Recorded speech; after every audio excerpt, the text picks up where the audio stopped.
Welcome to Folio, an actual play podcast about solo and epistolary TTRPGs. I'm your host, Satah, and I'm showcasing multiple possible experiences of self-paced games by inviting guests to play them alongside me so I can compile our stories together. You can support the show financially at patreon.com/foliopod or with a one-off donation at ko-fi.com/foliopod. This is episode 2 of our games of To Honor and Obey, a solo tarot RPG about an Arthurian lady protecting her own by Laurie O'Connell. The other 2 lonesome expectant mothers holding down the literal forts with me are Happy Birthday and Chloe Sobel. Check out HB's games at gm36.itch.io and Chloe's games at smallstories.io. Act 1 Epistolary. Write to your mother. Tell her about your new keep and your new duties as a lady of a small fiefdom. Tell her of your insecurities and fears, of your love and resentment for your husband, of your fears for your future, the threats you see on the horizon. Ask her what she would do in your place. What useful advice does she give us, if any? And if we enact it, place a token upon her strength. Wow. Yet another, really, again, comfort zone. Talk to your mother. Whew. Let's draw a Major Arcana card, because I don't necessarily have a great read on who our mother might be. I do know she has survived, perhaps on account of, not being in the keep when we, maybe flipped out a little bit. So let's find out a little more. Do I actually want to write out a letter? I don't think that I do, but I can talk through what the letter would be. I think that I tell her that I'm worried that people are trying to take advantage of me, that they think that without my husband with me, I can't stand on my own, and maybe they're right. What if they're right? I think that I am the eldest daughter in my family. So there is a degree to which I was expected to marry well and trained to marry well and trained to run a household. But being on my own for the first time to do all these things, while it was exciting at the start, I'm now, with a couple of weeks alone under my belt, starting to feel that I don't really have any allies here. And I don't know what to do about that. And I love my husband, but I wish that he hadn't left me here by myself. I'm scared. I'm scared that if I try to handle the steward, no one's going to take me seriously, or they'll enable him. And I think my mother writes back, and her advice is to befriend my maidservants, like the women who work in the castle. I think that she cautions that it can't ever be a truly equal relationship, but they will benefit from it and I will benefit from it. And that is the best way to counter the male enemies that I have here. Because like the female servants are in a uniquely good position to understand the goings on of the castle and be forgotten by the men sometimes. I think the letter that I write to her is confused in its tone. I am both trying to prove myself to her and genuinely connect with her. I want both of those things, gesturing at our complicated relationship. And I think that there is that desire for connection is stronger now that I am with child, and I want to know her experiences of it, what it was like, and maybe specifically what I was like, assuming that I probably have siblings. People had a lot of kids often, right? Is she magic? That's important to know. I think in the grand tradition of people who didn't know that they were, for example, autistic for a very long time, realizing that they're autistic and then going, why didn't my parents think that I was a little weird? And then going, oh, one or both is also autistic and just doesn't know. So they thought I was regular style because I'm like them, but they're also weird. Feel free to substitute autism for a lot of different stuff that could be happening in your brain. Similar to that, I think my mother is very much maybe a bit of a woman's gift type person, is like, women just know things, and I think is relatively cloistered in a lot of ways. And I've done a little bit more traveling, in part because of my cool husband, and been like, I think there are actually a lot of women who don't know things. I think that I have magical powers, and I think I probably got them in part from you. I don't think we've had that conversation. I tried once, but it got shut down Because again, that would be dirty magic, right? But I think I ask her if she had strange dreams while she was pregnant. I ask her if the world felt very different, if she was ever concerned that the danger she was feeling was coming from inside of her rather than outside of her. Like if everything seemed very scary and the world seemed dangerous, was there ever a part of her that wondered if she was being misled by the child growing inside of her, or if she just believed it, or if she knew it wasn't right and knew it was something else? And I gesture to my negative feelings for my husband's travel by talking about how nice it was that I grew up seeing my father at dinner every night. He may have been emotionally distant, but he was physically present. And I'm growing to appreciate that more and more in retrospect. And I want to find a way to mention the priest. I think it's something like, you were such a wise woman. I am sure there were many who were intimidated by you, perhaps even threatened because they could not see your inherent goodness. I grovel slightly. How did you deal with that? How did you remain in your convictions that you were correct? Which again, I think is I'm both genuinely asking and also being a little bit snide of like, well, you think you're always right, so. And I ask these questions. What does she say? She talks about how when she was pregnant with me, she was terrified. She would have these flashes of rage that scared her, and she wondered if I was going to be a terror. And then I came out quite sweet and quiet, and she's wondered if it was protectiveness that made her or me or us so angry, or if it was rage at how long I would have to wait to fulfill my purpose. I think I got married a little bit later than she wanted, and was considered to have a lot of unfulfilled potential when I was younger that I am now somewhat belatedly fulfilling. She's trying to be kind with that. And I think that she says something to the effect of, take no stock in those who would be intimidated by the truth. You have the gift, in a way I have not explored, of delivering it softly. Perhaps it is best to explore that, but always know, no matter the words that leave your lips or your fingers, know the things that are true to be true.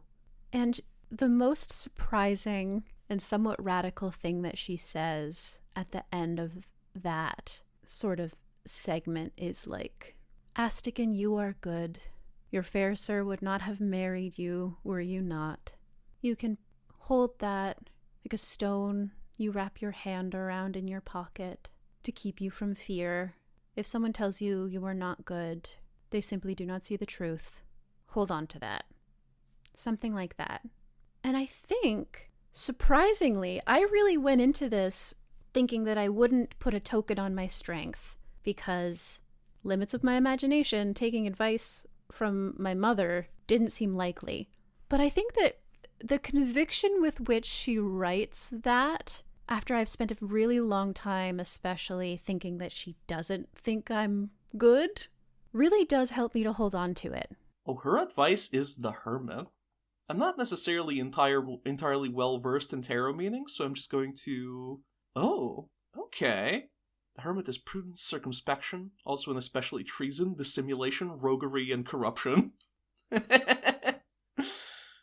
Yeah, I think our mother writes back with the important advice that we should, there is a lot. I think the thing that our mother tells us is that for many people it may feel like the world is against them, that they can trust nobody, that they have no friends out there, and that, well, it seems that everything is arrayed against them. And our family is one of the few people for whom that is entirely true. That we have every reason to be afraid, that we should be careful, that the danger is real, it is not just inside of your head, and that we must be open-eyed, we must be prepared to act decisively. I share my anxieties about the man-at-arms I am lodging with, and our mother completely agrees, and advises that we may perhaps need to send him on the task, and if he should not return from that task, well, all the better for us. And, our husband won't like it, but, he's our husband. Who's he gonna trust? This man-at-arms or us? Do some... live your best Lady live your best Lady Macbeth life. And so, yeah, I think this is advice that we've been kind of rolling around a similar thing in our own head, and I think our answer to this is yes, absolutely. This is a great idea, Mother. Let us conspire. So I'm going to put a token onto the tower. I am going to put a token on my strength. My first token on my little hermit card. And I begin to approach the world with a certain self-assuredness. A little bit less likely, at least for now, to be able to be convinced that I am dangerous or bad. Do I enact her advice? Or do I try to just go it on my own? No, I think I will. I think there's probably some people who seem like good, safe bets. And so I will try to enact her advice, and I will place a token upon my strength. I'm shuffling that Major Arcana card back into the deck, presumably keeping my strength and my enemy. All right. Now we launch into Act 2, Swords. In the Wanderer deck, pretty direct analog, knives. You survey your keep and the surrounding land and find there is much work to be done. The previous occupants ran the keep into the ground, and it is clear now why your questing king granted it so easily to your husband. Your inner cynic can't help but think it was hardly a generous gift. With only the very limited resources available to you when your husband is away, you will have to do everything you can to solve the local issues and rebuild without showing any weakness. You know that you are being watched closely, and your enemies will take advantage if they ever see you flinch. Cool. Yeah, unfortunately we are gifted with a great many weaknesses and very few obvious strengths. I think this is also one of the things where my lack of genre knowledge has left me a little confused about not just genre knowledge, but also I have a huge blank spot in just sort of your medieval stuff generally. And so I didn't what I'm coming to understand is I own a city. There's people here that I'm maybe a little bit of a queen or something. I don't totally know. That seems to be true. I have to solve some of the issues of the locals. Okay. I will understand more about this as I see what those problems are, I think. Let's start drawing from the deck of swords. Ooh, and that is a reversed card, which means that my enemy is going to gain a token. Fun! Put a token on the lovers for my bad magician ex-boyfriend. So I have drawn the 6 reversed, another 10, and a page. Maybe I didn't shuffle these as well as I thought I did, but that's all right. You receive word of a blight which has affected almost all of the crops in the neighboring village. How do you help the villagers?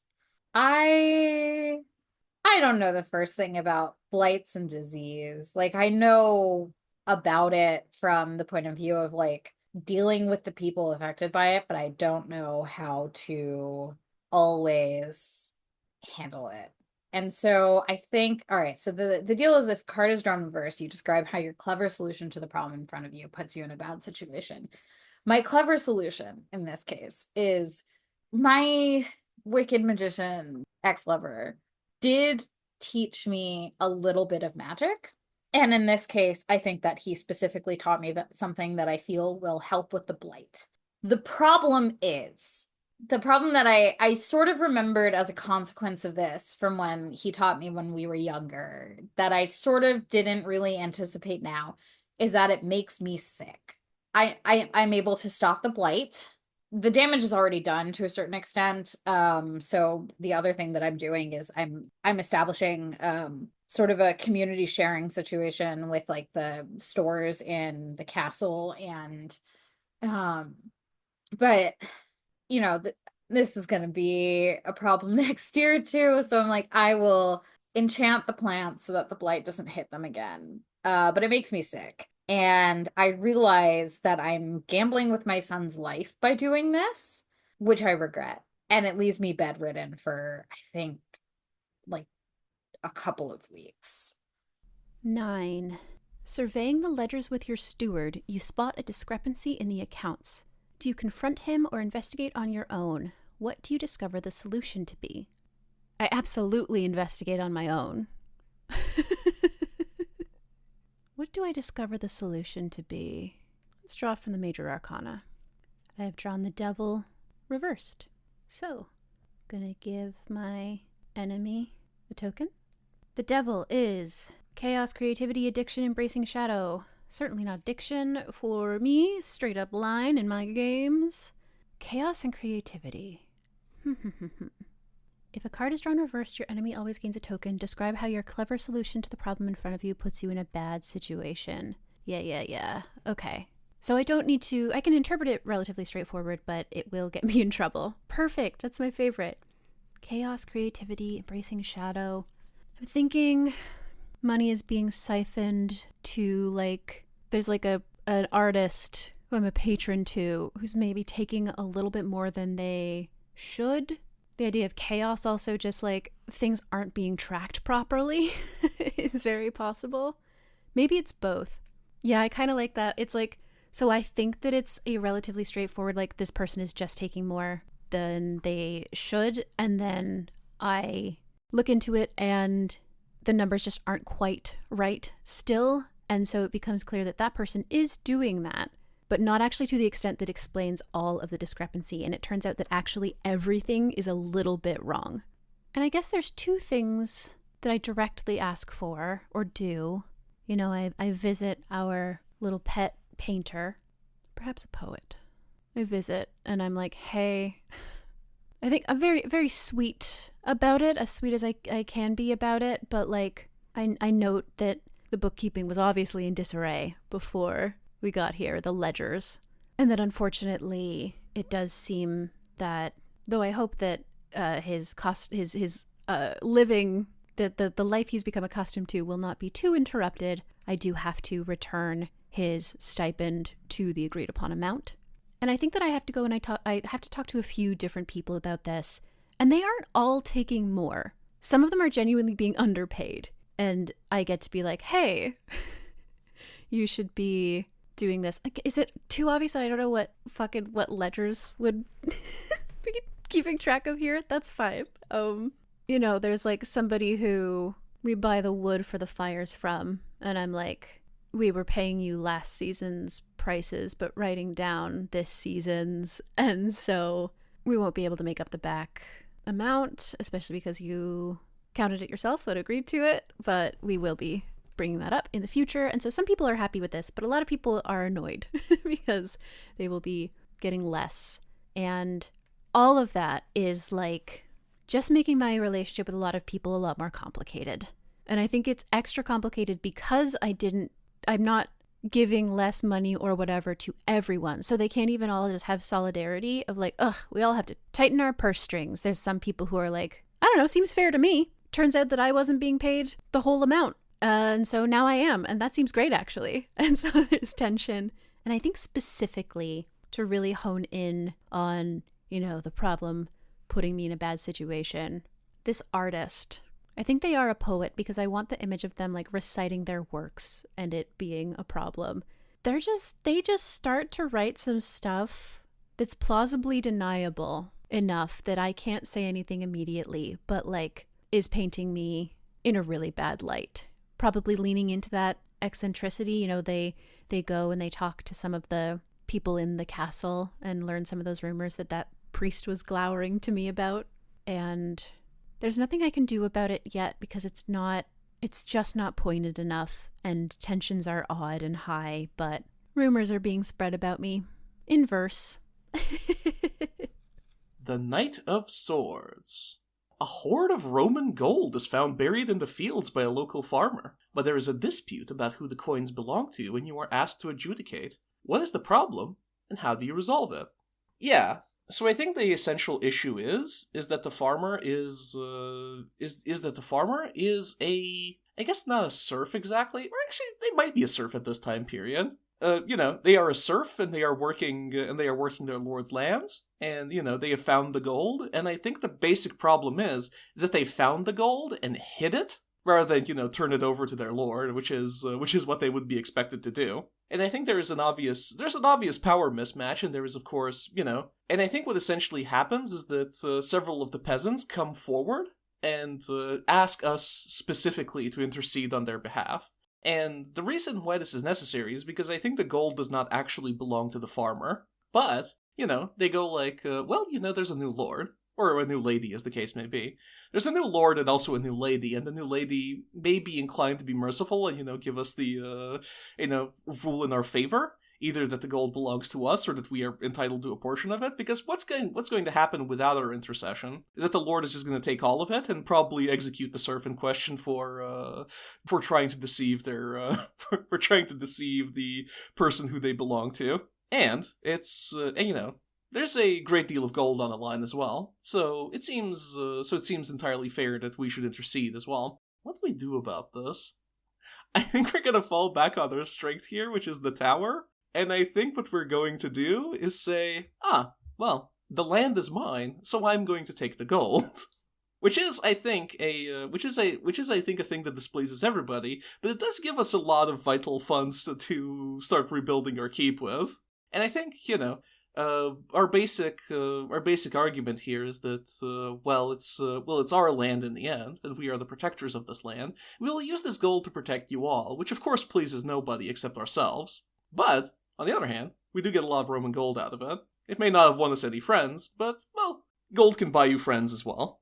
And I think this ultimately results in people rumoring that, this ultimately results in all sorts of unkind rumors beginning to circulate about us. However, rumors cannot hurt us, but the lack of a defensive wall absolutely can. And we immediately start spending this money to hire some masons and do stuff like that to essentially try and offset the dire state of the keep as it stands. Second card is Prophet, which is the Wanderer deck analog for the King, I believe. So, a famous craftsman who has traveled to Britain from Byzantium offers to make a powerful artifact for your unborn son in return for a private dinner with you. Do you accept his offer or refuse to protect your reputation? Was this a genuine offer or a plot to humiliate you? Oh my god. I absolutely accept. And I think I'm going to give my enemy a token because it's not desperation, but I think this was the wrong move. Especially rumors are already being spread about me. And I think it is a genuine offer. I think I'm actually going to tie this man to my maid who helps me with magic. She doesn't know him, but she knows of him and is like, yes, this is a very powerful man. I think that's the only reason I even let him speak to me, is that she's like, oh yeah, no, he's the real deal.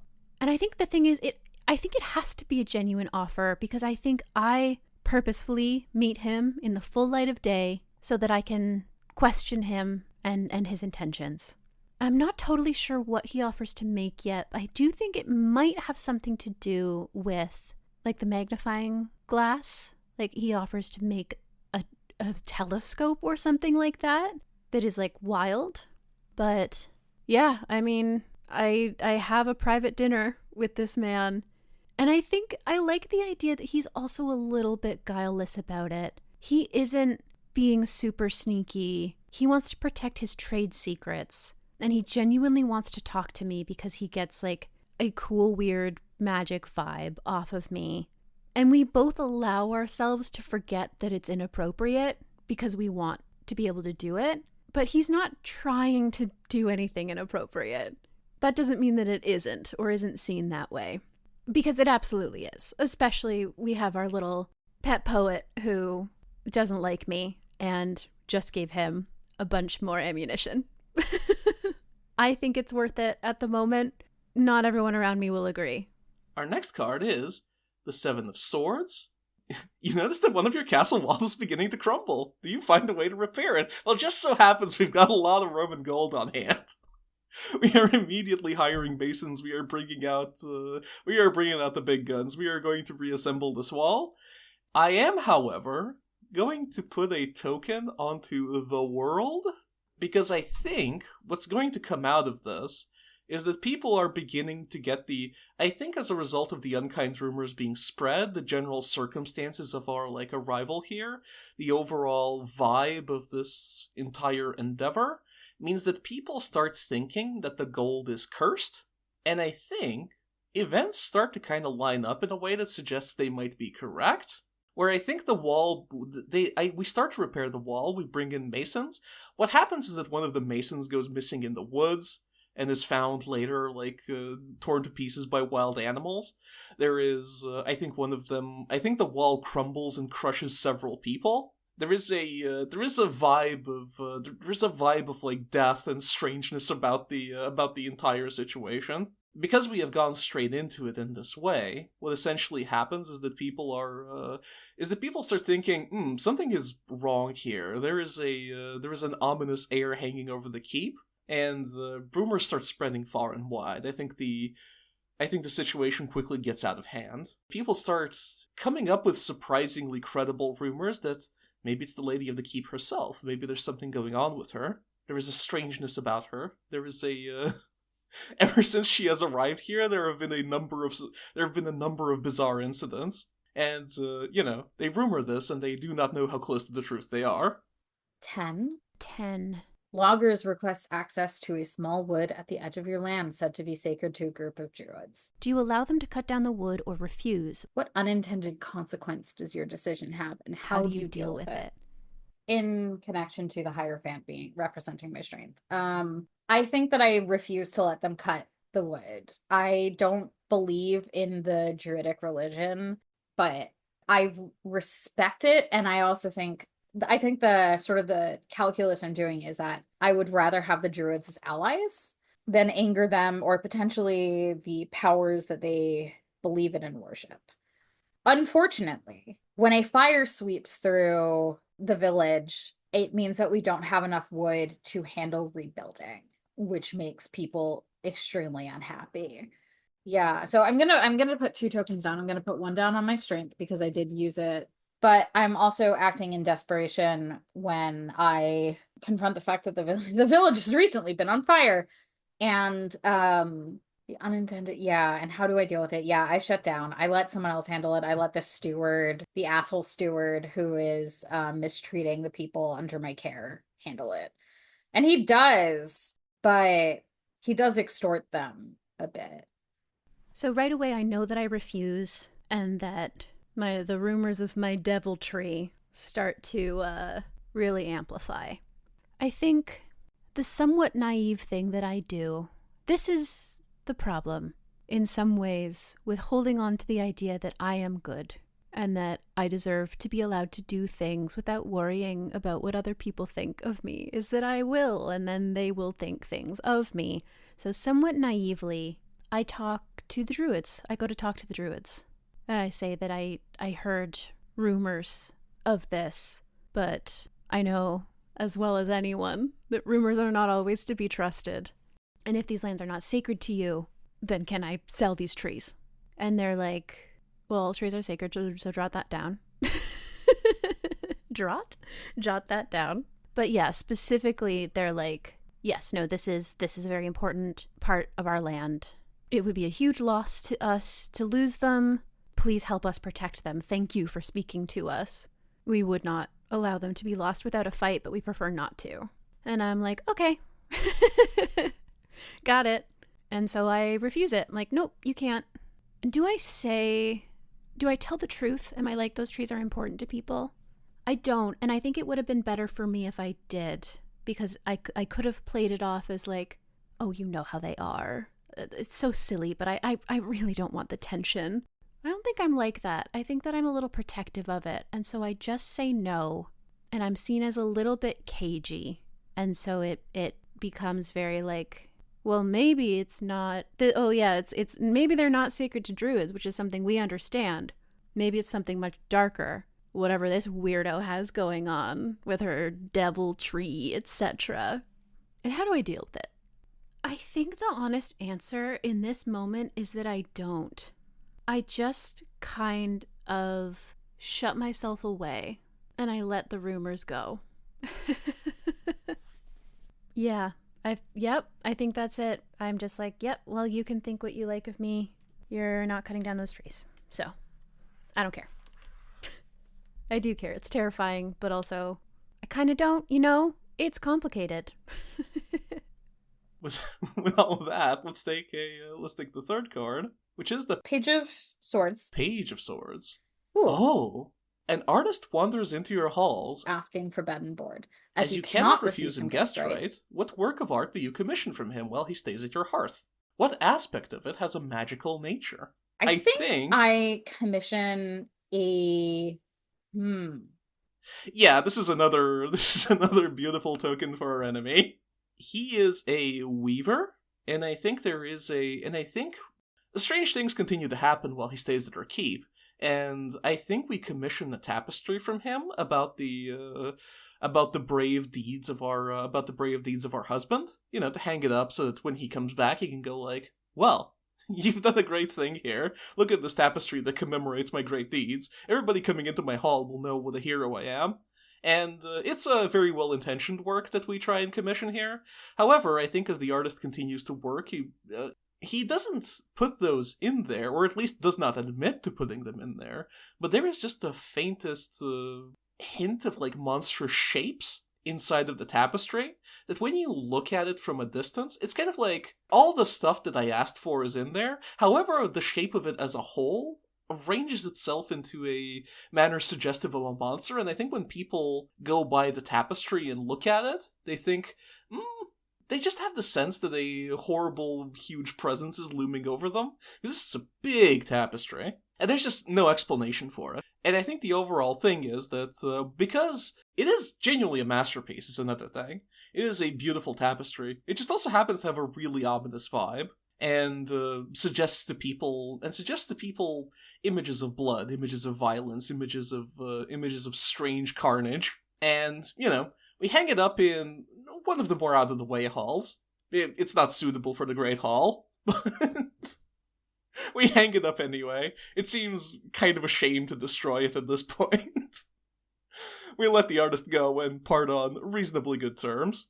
I think that what I commissioned from him is a painting of myself in my pregnant state. I think I have recently started to show, as well as to feel the baby quickening. And I'm interested in sort of having this captured, if only to give to my husband so that he can see me in the glow and bloom of pregnancy, even as things feel like they're sort of starting to fall apart around me. What aspect of it has a magical nature? You know what it is? I think that you can see through the windows in the back of the painting. They reflect the time of day and weather in the real world. It's sort of, a little trinket magic, but I find it very charming, but I also don't think I notice it until the artist is gone. So, now we move on to the Act 2 Epistolary. Act 2 Epistolary. Write to your husband. Tell him how you are protecting his property in his absence, of any issues with the household you think he may need to know.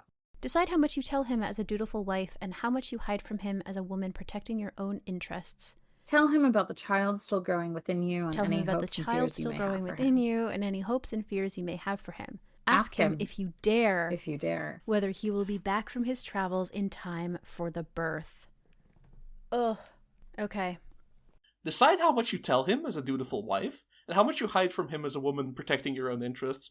I think we hide a lot of things. I think we failed to mention the curse hanging over the keep, the strangeness with the tapestry, the terrible omens piling up, all of that. We do tell him that we found the cache of Roman gold and have been using it to restore the keep. We do tell him that there's a beautiful new tapestry. We tell him all about how we are slowly rebuilding the keep, slowly getting stuff in order. We lie very openly that we are on good terms with the man-at-arms he has left us.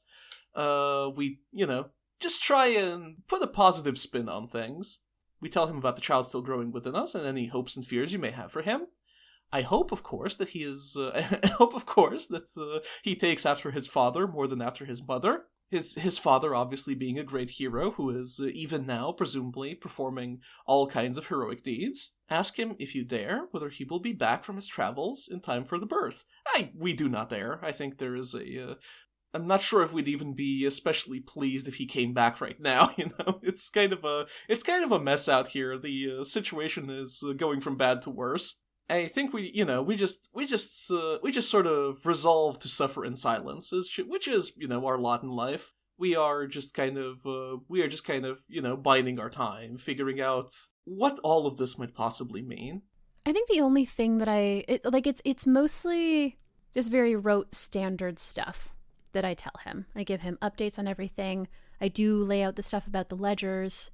And I think I say that, like, it's starting to feel that my ties to you turn me into a somewhat more dramatic figure in people's mind than I actually am! !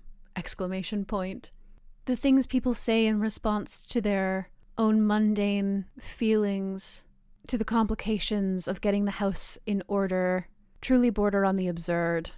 I do think that when you come home, you will be able to sort much of it out. Perhaps if you're able to arrive back a couple of weeks before the birth, there will be time to address all of these silly things and have the baby arrive to a more calm environment. Of course, it's no problem if you are here just before. There will be time after, and the environment is not so disquieted that I think it would be a problem. I think that's the closest I come to asking if he'll be here for the birth. Do I say anything else about the kid? Yeah, I say, like, he responds to your favorite song or something like that. There's like a butler. There's an old butler who came with my husband, I think, who was his, like, childhood keeper and is too old now to wander around with him, but lives with us. And he often sings songs from my husband's childhood. And I tell him, though I don't think it's true, I tell him that I notice the baby respond more to those songs when he sings them than to others. I think I have this connection with the kid with my truth sense, it is hard to say, like, I think there are parts that do genuinely scare me because the baby is in the dark, there is no way to shine a light on the baby. And so I can't have, like, a full connection, but I feel relatively certain that I know and understand the baby's intentions when he does stuff. I don't think he actually gives a shit about his dad's stupid childhood songs, but that is what I tell his dad, in hopes to be like, hey, remember that you have a kid? Do you want to meet him? And I think that I don't explicitly say I'm scared that people will judge him the way they judge me. I think that I say something that kind of implies it, but only if you are reading carefully, which I'm not convinced my husband would be. It's the kind of thing of like, oh, I just know that when he's born, he will be so perfect that no one would dare cast aspersions on him. No one would dare give him a wayward glance in the way they do sometimes me. Perhaps their glances towards me even will soften in the light of his perfection. That kind of thing. Yeah, I think I tell him, that the baby is quickening, and how excited I am for, like, to bear our son. And I hope that he is as brave as his father is, because that will mean he is so, so very brave. I do finally mention the steward to him. It's sort of couched as there was an irregularity, and I'm wondering if you've ever experienced anything like this, and if you have advice, I want it. And not like accusatory, not like I think this guy is skimming off the top, even though I'm certain that this guy is extorting the villagers, but sort of are there orders that I didn't know about? Sure, like, I'm sure it's not on purpose, but how would you suggest I go about handling this? I think I do dare to ask whether he'll be back in time for the birth, even as I know that he probably will not be. And now, flip a coin. If the answer is heads, he replies to your letter. Add a token to your strength. If it lands on tails, he ignores you, or it never arrives. Grant a token to your enemy. Gotta get a coin. Let's do a little flip of the coin. And rather than flip a coin, I'm gonna roll a die. Actually, let's roll the die. I guess I could have rolled even odds on a die, which is in arm's length, but... Evens, he replies to my letter. Odds, he ignores me. If it comes up 1 to 3, we're going to say it's heads. If it comes up 4 to 6, we're going to say it's tails. Canadian money has the fucking queen on it, so feels appropriate. Got a loonie. I grabbed a loonie from my laundry change. Ooh, that's odds. He ignores me or it never arrives and I'll never know which. That's not true. I guess if he comes home, I'll find out which, but still, that's a token for my enemy. That's a 2. Okay. Oh god. It scared me so badly. I caught it. I'm an indoor kid. Heads. He replies to your letter. He replies to your letter. Our husband, our beautiful husband has sent a letter back. I genuinely was not expecting that. Okay. Add a token to your strength. Does he reply kindly or shittily? I'm going to flip a coin again, but not do the tokens. And like heads, he actually engages. Tails, he's responded, but it doesn't really address a lot of the stuff. That's more what I expected from flipping a coin. Oh, wow. I'm very pleased about this. I may not want him to immediately return. However, I am very pleased that he writes back and is not, in fact, dead in a ditch somewhere. Or has, not dead in a ditch. Our husband would not die in a ditch. He is a hero. Of course, he would have died in a heroic fashion, presumably protecting the life of king and country. However, still, good to know that he's alive and things are going well for him. He is necessarily quite cryptic. He has not a lot of time to write. We sent him like a 5-paragraph letter. He sends us a 1-paragraph letter where he rather quickly and briefly relays what has been happening to him. And says that, of course, he is doing well and thinking of us always, which is, I think, a level of brevity that I appreciate from him. He has never been a man of many words. Sometimes that's good.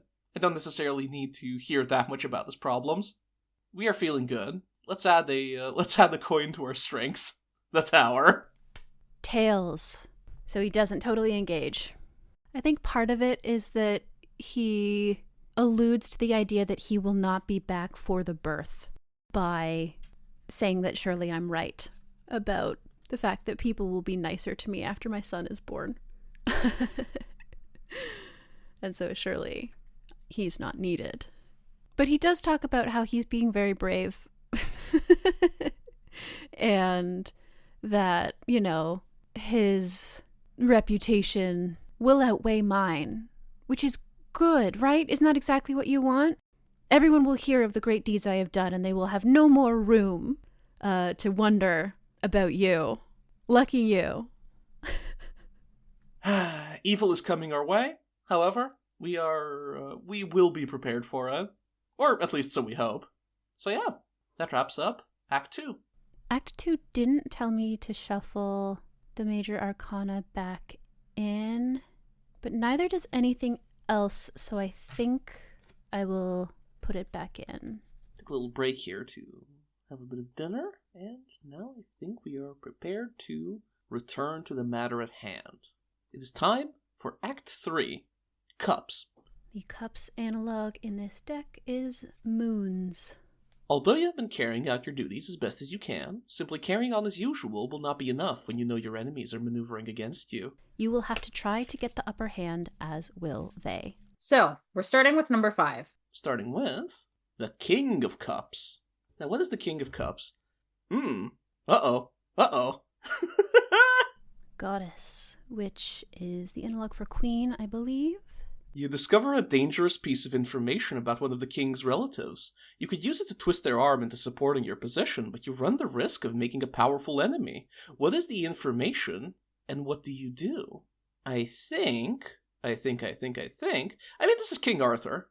The man just has so many dark sorcerers in his immediate sphere of influence, and his whole vibe. I think this is...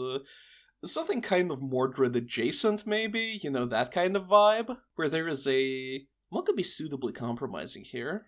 Like an extramarital affair with a witch? Something of that nature?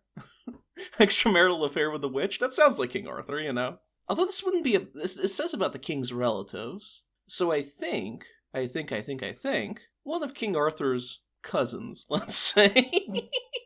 I think one of King Arthur's cousins is probably a witch of some description, like a proper honest to God witch. I think the way that I discover this is that I think she is the reason for the undoing of the keep's previous owner, and like the undoing of this place as a whole. I think I discovered that a genuine curse has been placed upon this area by one of the king's confidants, like one of his advisors. Not quite a Merlin type figure, but like somebody that the king trusts and respects. And I think there has been a long, possibly generational fight happening here. And I think what's essentially happened here is that this advisor has dishonorably killed the previous owner of this keep. I think what I find is probably like correspondence that says as much. Or like there have maybe been some poisonings. There's like tellings of a secret war that has been happening around this entire keep, and this is very obviously compromising information because one of the king's advisors is therefore complicit.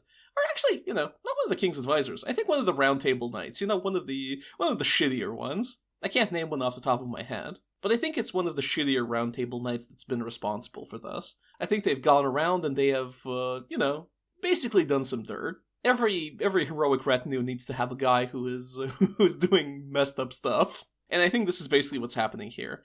And I wonder, I gotta make an attempt. I gotta try and twist the king's arm here. I think, I'm unafraid of consequence. I think this is my tower strength coming into play. I'm like, what's he gonna do? Ruin me? Quote from Woman Ruined. And I think I'm gonna delicately bring up the matter via a messenger. And I'm gonna roll the dice to see if the king can maybe dispatch a few extra soldiers or do something of that nature to help me, hold down the fort here, or pay me some money so that I can hire a proper retinue of men-at-arms so that I just don't have the one guy. Do I send my man-at-arms to sort out this matter? Do I trust him to do this?